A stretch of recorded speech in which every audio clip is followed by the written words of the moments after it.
Let's take it way back. To Live and Die in L.A. by Tupac Shakur was one of the greatest hip-hop songs about California ever made. Besides California Love by Dre and Tupac Shakur, To Live and Die in L.A. was the greatest hip-hop song ever made about California. Pac would have had you thinking that California was the place to be. But that couldn't have been farther from the truth, man. Those were some real perilous times back in the day. But when I think about it, that's what we're talking about today. This is Throwback Thursday, y'all. Takeaway Back, the series. When you think about it, everybody that Tupac Shakur named on that song was either dead, ended up dead, or in prison. Facts. That shit kind of hits home for me. So you got to understand, back in those times, that's why I ask people all the time, where were you when Pac died? During those times, I was a totally different person. I wasn't thinking about none of this rap shit, none of this music shit. Only thing I thought about is the streets and survival. And that's what Compton was back then, survival. That shit was like something out of a movie. I got a chance back in the day to ride in the infamous Chronic Lowrider.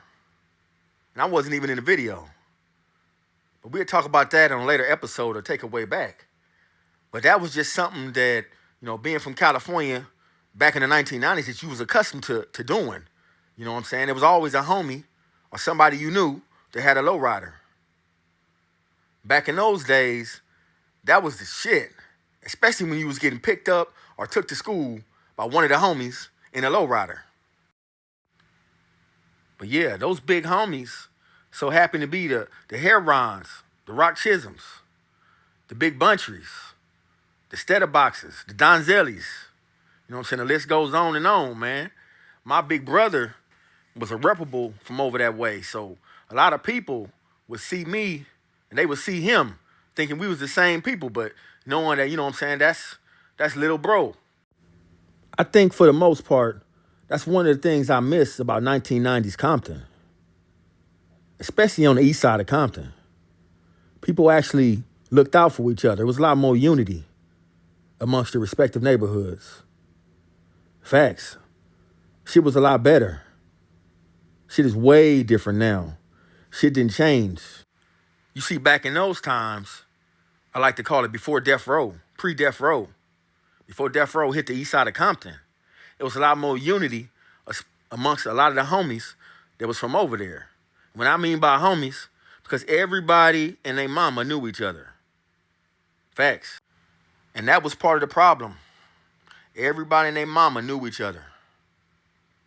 And it's crazy how money can change people. It's safe to say that during that time of the fall of Death Row, that shit destroyed the whole east side of Compton. That's the only gripe I have with 1990's Death Row, is that I wish it would have ended a lot better. I don't like the way the story ended. Ended with the death of one of the greatest hip hop legends of all time.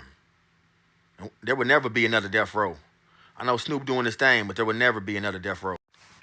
I can remember for the longest time, a lot of people were speculating that Suge Knight had conspired to kill Tupac Shakur. That shit couldn't be further from the truth. I need to shut that shit down immediately. That shit makes no logical sense.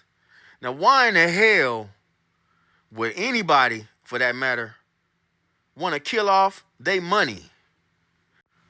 Pac was the driving force behind Death Row's money scheme. I think if Suge had to do it all over again, I think he would have did a better job of protecting his investment.